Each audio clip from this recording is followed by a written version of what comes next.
বুজুর্গ আলেম, অনেক বড় একজন আলেম বুজুর্গ বান্দা, তার মনের ভিতরে ইচ্ছা হয়েছে আমি হজে যাব। ঘটনাটা এখনকার না, আরো আগের ঘটনা। আল্লাহর বান্দার ইচ্ছা হয়েছে আমি হজে যাব। একজন আলেম মুহাদ্দিস মানুষ, সেই সময় আজকের থেকে 100 বছর 150 বছর আগে একজন মাদ্রাসার আলেম আর বুজুর্গর কয় টাকা বেতন ছিল? না না, 1 আনা 2 আনা 5 আনা, অথবা 1 টাকা 2 টাকা বেতন হয়তো থাকতে পারে। কিন্তু ওই আল্লাহ তাআলার বান্দা বুজুর্গর অন্তরের ভিতরে কাবার প্রতি, আল্লাহ তাআলার প্রতি আর হজের প্রতি তার আকৃষ্ট হয়ে গেছে। এবার সে ইচ্ছা করেছে আমি হজে যাব, হজে যাব। কেমনে হজে যাব? মাদ্রাসার বেতনই মাত্র 1 টাকা 1 আনা 2 আনা, আমি কেমনে হজে যেতে পারি? আল্লাহর বান্দা বুজুর্গ দীর্ঘদিন যাবত পর্যন্ত 1 আনা কিতাবের ভিতরে লেখে 1 আনা 1 আনা, 1 আনার হিসাব কতদিন আগে চলে গেছে আপনারা জানেন? 1 আনা করে 1 আনা করে জমাইছে।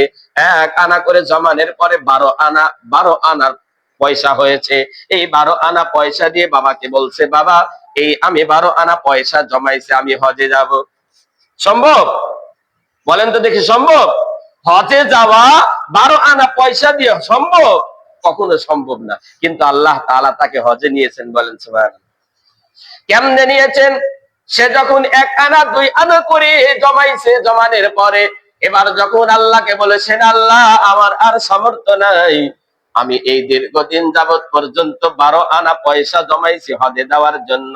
আল্লাহ পাক রব্বুল আলামিন কুদরতি মাধ্যমে তার হজের ব্যবস্থা করে দিয়েছেন। বান্দা এবার হজ করে ফিরে আসে। এই জন্য বলেছিলাম, আল্লাহর দিকে যদি বান্দা অর্ধ হাত যদি অগ্রসর হয়, আল্লাহর রহমত 1 হাত অগ্রসর হয়। বান্দা যদি আল্লাহর হুকুম পালনের জন্য 1 হাত অগ্রসর হয়, আল্লাহ পাক রব্বুল আলামিন তার রহমত দ্বারা 2 হাত অগ্রসর করে দেন। এই জন্য আমাদের আগ্রহ থাকতে হবে। আমাদের আগ্রহ থাকতে হবে যে আমাদের অর্থ নাই, তাতে কি হয়েছে? আমাদের যতটুকু সম্ভব ততটুকু জমাই, আল্লাহ চাহেন তো কবুল করবে হজের জন্য। কিতাবের ভিতরে ঘটনা একটা পড়েছি। সামনে জুমা আসতে আসতে, সামনের জুমার নামাজ আসতে আসতে আরবির এই জিলহজ মাসটা শেষ হয়ে যাবে। সামনের জুমার নামাজ ইনশাআল্লাহ আল্লাহ হায়াত দান করলে আমরা জিলহজ মাসের ভিতরে পড়ব। কোরবানির ঈদ এটা অনুষ্ঠিত হয়, নির্ধারিত হয় জিলহজ মাসের 10 তারিখে। আরবি জিলহজ মাসের আরবির 10 তারিখে কোরবানির ঈদ, ঈদুল আজহা অনুষ্ঠিত। তো আমরা সামনে জুমার নামাজ আসতে আসতে জানতে পারবো যে ঈদ কবে হবে এবং জিলহজ মাস শুরু হয়ে যাবে। এই জিলহজ মাস শুরু হইলে অনেক আমল আছে, অনেক আমল, একাধিক আমল আছে।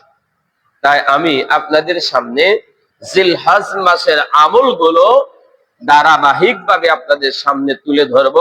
আমরা যেন অন্যান্য মাসে, রমজান মাসে যেভাবে আমরা গুরুত্ব সহকারে আমল করি, ঠিক তদ্রূপ জিলহজ মাসের ভিতরেও যেন আমরা সেই আমলগুলো গুরুত্ব সহকারে আদায় করব ইনশাআল্লাহ। মুহতারাম হাজিরিন, আমল আমরা করার ইচ্ছা করি, অনেক সময় হিম্মত হয় না। হিম্মত হয় না মানে আমার শক্তি নাই, আমার শক্তি নাই এই আমল, এই ইবাদতটা করার। ধরে নেন আমার হজের শক্তি নাই, কারণ আমার অর্থ নাই। এই জন্য আমরা কি করি? এটাকে আমাদের মন থেকে বের করে দিই, না আমার তো অর্থ নাই, আমি কেমনে হজ করব? সামনে কোরবানি আসতেছে, অনেকেই কোরবানি ওয়াজিব হওয়ার পরেও কোরবানি করে না। আবার অনেকে যাদের অর্থ নাই, তারাও আমরা আমাদের মন থেকে কোরবানি নামক ইবাদতটা দূর করে দিই। আমার অর্থ নাই, আমি কি এর কোরবানি করব? আমার তো অর্থ নাই, আমি কিসের কোরবানি করব? তাদের জন্য, যারা আমল করতে যারা উপযোগী না, যাদের অর্থ নাই, যাদের শক্তি নাই, তাদের জন্য একটা হাদিস। আসলে আমরা আমল ইবাদত যে করি, এটা কিন্তু আমাদের শক্তিতে আমরা করতে পারি না। আমার টাকা আছে, আমি ইচ্ছা করলে হজ করতে পারবো না, যদি আল্লাহ তাআলা আমাকে তার ঘরে কবুল না করেন। আমার টাকা আছে, আমি কোরবানি করতে পারবো না, যদি আল্লাহ তাআলা আমাকে কবুল না করেন। মুহতারাম হাজিরিন, আমি হাদিস দিয়ে আপনাদের সামনে প্রমাণ পেশ করব। আপনার অর্থ আছে, তারপরেও এই অর্থ দিয়ে আল্লাহর উপরে ভরসা করতে হবে, আল্লাহ তাআলার কাছে তৌফিক কামনা করতে হবে, তাহলেই সম্ভব হবে। আবার যেই শ্রেণীর মানুষ আমরা হজ করতে পারি না, যাকাত দিতে পারি না, কোরবানি করতে পারি না, কেন? অর্থ নাই। তাদের জন্য একটা হাদিস, যে আমাদের অর্থ নাই বিদায় আমরা মনে করি না কোরবানি আমাদের জন্য না, হজ আমাদের জন্য না, যাকাত আমাদের জন্য না, কেন? আমাদের অর্থ নাই। দেখেন তো এই হাদিসটা শুনে আজ থেকে যে কোনো আমলের প্রতি আপনার মনোযোগী হয় কিনা। নবী আলাইহিস সালাম হাদিস শরীফের ভিতরে বলেছেন, বান্দা যদি আল্লাহর দিকে, বান্দা যদি আল্লাহ তাআলার দিকে অর্ধ হাত, কি অর্ধ হাত, এই অর্ধ হাত যদি অগ্রসর হয় আল্লাহ তাআলার দিকে, তাহলে আল্লাহ পাক ওই বান্দাকে তার রহমত দিয়ে এক হাত অগ্রসর করে দেন। আমি হাদিসের তরজমাটা করতেছি। বান্দা আল্লাহ তাআলার দিকে অর্ধ হাত অগ্রসর হবে, আল্লাহ পাক এই অর্ধ হাতকে তার রহমত দ্বারা এক হাত অগ্রসর করে দিবেন। বান্দা আল্লাহ তাআলার দিকে অগ্রসর হওয়ার জন্য এক হাত অগ্রসর হবে, আল্লাহ তার রহমত দ্বারা বান্দাকে দুই হাত অগ্রসর করে দিবেন। বান্দা যদি আল্লাহ তাআলার দিকে হেঁটে যায়, বান্দা আল্লাহ তাআলার দিকে হেঁটে যায় মানে সে ভালো হইতে চাইতেছে, সে আল্লাহ তাআলার কাছে ক্ষমা চাইতেছে, এই জন্য সে হেঁটে যাইতেছে। আল্লাহ পাক রব্বুল আলামিন তার রহমত বান্দার দিকে দৌড়ে আসে। এবার আসেন, আমার অর্থ নাই, আমি কোরবানি করতে পারতেছি না, এই হাদিসটা সামনে রাখেন কেন? কোরবানি করতে হইলে অর্থ লাগে, আমার তো অর্থ নাই। আদ-দীনু ইসরুন, দিন পালন করা সহজ, দিন পালন করা সহজ, কোরবানি করা সহজ, রোজা রাখা সহজ, আরো যত কিছু আছে এগুলো হলো সহজ জিনিস। বিবাহ শাদী একটা সহজ জিনিস, বিবাহ শাদী সহজ জিনিস, কিন্তু আমরা এটাকে কঠিন করেছি, আমরা এটাকে কঠিন করেছি। কেন? দেখেন, শরীয়ত আমাদের জন্য কোরবানির যে বিধান দান করেছেন এটা একদম সহজ। কিভাবে? তা হলো একটা 1 বছরের বকরি অথবা ভেড়া, 1 বছরের বকরি অথবা ভেড়া কিনে কোরবানি দিলে ওইটা কোরবানি আদায় হয়ে যায়। এখন ধরেন 1 বছরের একটা বকরি বা ভেড়া কয় টাকা হইতে পারে? উঠতে হয়তো 10 থেকে 15,000, এর ভিতরে পাওয়া যাবে না? অবশ্যই পাওয়া যাবে। আচ্ছা বলেন তো দেখি, বছরে একবার এই 10,000 টাকা ব্যয় করে কোরবানি করতে পারবে না, এরকম আমরা যে সমাজে বসবাস করি এমন কতজন মানুষ পাওয়া যাবে? বছরে একবার, কতবার? প্রতি মাসে কিন্তু না, কোরবানি কতবার? বছরে একবার 10 থেকে 15,000 টাকা ব্যয় করে একটা বকরি বা ভেড়া কিনে সে কোরবানি করবে। এবার সে পরিপূর্ণ কোরবানির সব তার দ্বারা আদায় হয়ে যাবে। তাহলে কোরবানি করা, দিন পালন করা কঠিন না সহজ? মুহতারাম হাজিরিন, একটা মাসালার কথা মনে পড়লো, বলে যাই। আমরা অনেক সময় মনে করি কোরবানি যার উপরে ওয়াজিব হয়েছে সেই কোরবানি করবে, আমাদের উপরে যাদের কোরবানি ওয়াজিব নাই আমরা কোরবানি করব না। মাসালাটা মনে রাখেন, কোরবানি ওয়াজিব না হওয়ার পরেও সে যদি নফল হিসাবে তার সামর্থ্য আছে একটু একটা জন্তু কিনে কোরবানি করে দেওয়া নফল হিসাবে, তাহলে ওই ব্যক্তিও কোরবানির পরিপূর্ণ সওয়াব পেয়ে যাবে। নফল হিসাবেও যদি কোরবানি করে, ওয়াজিব না, মানে অর্থওয়ালা না, সে গরিব মানুষ, কিন্তু এই কোরবানির দিনে সে সম্ভব 10,000 টাকা বা এক বছরের বকরি ভেড়া কিনে কোরবানি করতে পারবে, এমন ব্যক্তি যদি নফল হিসাবে কোরবানি করে দেয়, আল্লাহ তাআলা তার আমল নামায় পরিপূর্ণ সওয়াব দান করে দিবেন। দিন পালন করা সহজ, কিন্তু আমরা কঠিন বানিয়ে ফেলেছি। ঠিক তদরূপ গরু দ্বারা কোরবানি হয়। তো এই গরু দ্বারা কোরবানি কোন পর্যায়ের গরু হইতে হবে? 2 বছরের একটা গরু 7 ভাগে কোরবানি করা যায়। ভালো করে মনে রাখবেন, যদিও মোবাইল ইত্যাদির মাধ্যমে অনেক মাসালা শোনেন, সুস্পষ্ট হাদিস, 2 বছরের একটা গরুর ভিতরে 7 জন মিলে 7 ভাগে কোরবানি করা যাবে। কয়টা হাজার টাকা লাগবে? বেশি না। তো সব অর্জন করা সহজ, আল্লাহর হুকুম বিধান কোরবানি পালন করা আদায় করা সহজ, কিন্তু কঠিন বানিয়েছি আমরা। বিবাহ শাদী সহজ বিষয়, কিন্তু কঠিন বানিয়েছি আমরা। বিবাহ শাদী আদায় করতে কি অনেক টাকা লাগে? হ্যাঁ, অনেক টাকা লাগবে। মহারানা লক্ষ লক্ষ টাকা হইতে হবে না, সামর্থ্য অনুযায়ী হইতে হবে। সমাজের সব ঘরে খাওয়াইতে হবে, শরীয়তে এমন কোন মাসালা আছে না। সহজ, দিন পালন করা সহজ, কিন্তু আমরা কঠিন বানিয়ে ফেলেছি। এই জন্য আপনাদের কাছে এই হাদিসের বার্তাটা, মেসেজটা, যে আপনি শোনেন, আপনার 10,000 টাকাও নাই, ওই হাদিসটা আসেন এবার কি, যে আপনি আল্লাহ তাআলার দিকে এক হাত অগ্রসর হবেন, এক বিগত অগ্রসর হবেন। আল্লাহ তাআলা তার রহমত দ্বারা আপনাকে 1 হাত 2 হাত অগ্রসর করে দিবেন। তো আপনি কোরবানি করার জন্য 1,000 টাকা, 2,000 টাকা, 5,000 টাকা গোছান, জমান, যে এটার দ্বারা আমি কোরবানি করব। হাদিস প্রমাণ যে আপনি যখন আল্লাহ তাআলার হুকুম পালন করতে চাবেন, আল্লাহ তাআলার দিকে অগ্রসর হবেন, এই 1টা 2টা 1,000 2,000 টাকা করে জমাবেন কেন? আমি কোরবানি করব। আল্লাহ পাক রব্বুল আলামিন দেখবেন 10,000 টাকা জমাইলে আল্লাহর রহমতে সেটা 20,000 টাকায় পরিণত হয়ে যাবে। বিশ্বাস হয়? মুহতারাম হাজিরিন, আমি আপনাদের সামনে একটা ঘটনা শোনাই। আল্লাহর বান্দা ওলি, আওয়াজ দিয়ে বলেন, পিপিলিকার মালিক রব আল্লাহ, এটা চেনে কি চেনে না? ভালো চেনে। আল্লাহ ওই পিপিলিকার ভিতরে, তার মনের ভিতরে আগ্রহ হয়েছে কাবা শরীফ দেখবে। কি হয়েছে? কাবা শরীফ দেখবে। পিপিলিকা কোনদিন কাবা শরীফ দেখতে পারবে? আপনার আমার ধারণা কি পিপিলিকা কাবা শরীফ দেখতে পারবে?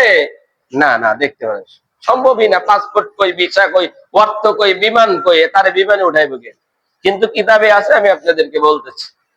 পিপিলিকার মনের ভিতরে আগ্রহ হয়েছে কাবা শরীফ দেখবে। আল্লাহ পাক রব্বুল আলামিন কুদরতি মাধ্যমে পিপিলিকাকে কাবা শরীফে নিয়েছেন। কিভাবে? কবুতরের মাধ্যমে।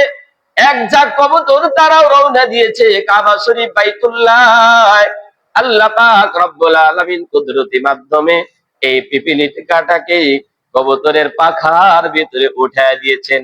আর কবুতর যখন তার পাখা দিয়ে উড়ে উড়ে কাবা শরীফে চলে গেছে, পিপিলিকাও কাবা শরীফের পাশে গিয়ে ওই কবুতরের পাখার নিচ থেকে বের হয়ে এসে কাবা শরীফকে দেখেছে। বিশ্বাস হবে কি হবে না জানি না। আল্লাহ, কেমনে হয়েছে? তো আমরা যে কোরবানি করার প্রতি আমাদের আগ্রহ হয় না কেমনে? কেমনে? মুহতারাম হাজিরিন, এই জিলহজ মাসের ভিতরে যে সমস্ত আমলগুলো আছে, তার ভিতরে অন্যতম আমল হলো কোরবানি। যদি আমরা কোরবানি অর্থ টাকার পরেও কোরবানি না করি, তাহলে কেমন কথা হইল? আল্লাহু আকবার, আল্লাহু আকবার। একটা জান, একটা প্রাণীকে, একটা বকরিকে কোরবানি করতে বললেন আল্লাহ, মাত্র কয়েকটা টাকা ব্যয় হবে। আমার ঈমান এতটুকু দুর্বল, আল্লাহর হুকুমটার প্রতি আমি এত অনীহা যে কয়েকটা টাকা ব্যয় করে আমি কোরবানি করতে পারলাম না। আমি আপনাদের কাছে প্রশ্ন রাখতে চাই, এই যে প্রত্যেকের কাছে যে ধন সম্পদ আর মাল আছে, এই মালগুলো কে দিয়েছেন? মালিককে। আল্লাহ পাক রব্বুল আলামিন মালের মালিক। তাহলে আমি যদি বিশ্বাস করি আমার কাছে অর্থ সম্পদ যা কিছু আছে এর মালিক কে? আল্লাহ।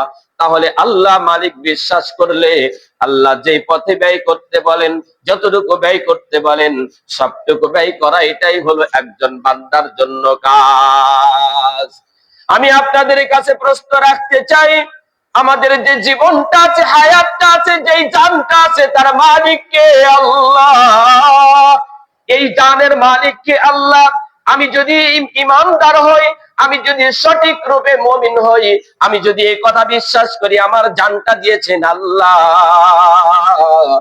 তাহলে ওই আল্লাহ আমার এই জানটা যেভাবে চান সেইভাবে আমার জানটা দেওয়াই একটা বান্দার জন্য কাজ। জানের মালিক কে? জানের জীবনের মালিক কে? আল্লাহ। সুতরাং আল্লাহ যদি আমাকে বলে, আরে বকরি কোরবানি করতেছো কেন, গরু কোরবানি করতেছো না কেন, তোমার জীবনটাই আমার জন্য দিয়ে দাও, তাহলে এটা দেওয়াই একজন বান্দার কাজ। মুহতারাম হাজিরিন, আজ আমাদের এই ঈমান এত দুর্বল, আমাদের আমলের প্রতি এত অনীহা, এত দুর্বলতা যে আমাদের অর্থ সামর্থ্য থাকার পরেও আল্লাহর হুকুম কোরবানি আমরা অনেকে আদায় করি না। একটু খেয়াল করেন, যদি আমরা ভালোভাবে কোরবানির এই হাকিকতটা আমরা বুঝি যে কোরবানি আল্লাহ তাআলা কেন দান করেছেন, কতটুকু কোরবানি করতে হবে, এই যদি আমরা আদায় করি আর বুঝি, তাহলে আমাদের জন্য লাভ হবে। আমাদের দাবিটা হলো আমাদের জানের মালিক আল্লাহ, তাহলে আমাদের এই জীবন আর জানটাকে আল্লাহর রাস্তায় ব্যয় করে দেওয়াটাই আমাদের জন্য প্রযোজ্য। ইসলামের জন্য, দ্বীনের জন্য, আল্লাহ তাআলার জন্য ব্যয় করে দিতে হবে। যদি আল্লাহর মহব্বতের সামনে আমার নিজের জীবনের মহব্বত বেশি হয়, তাহলে আমার জন্য আযাব আছে।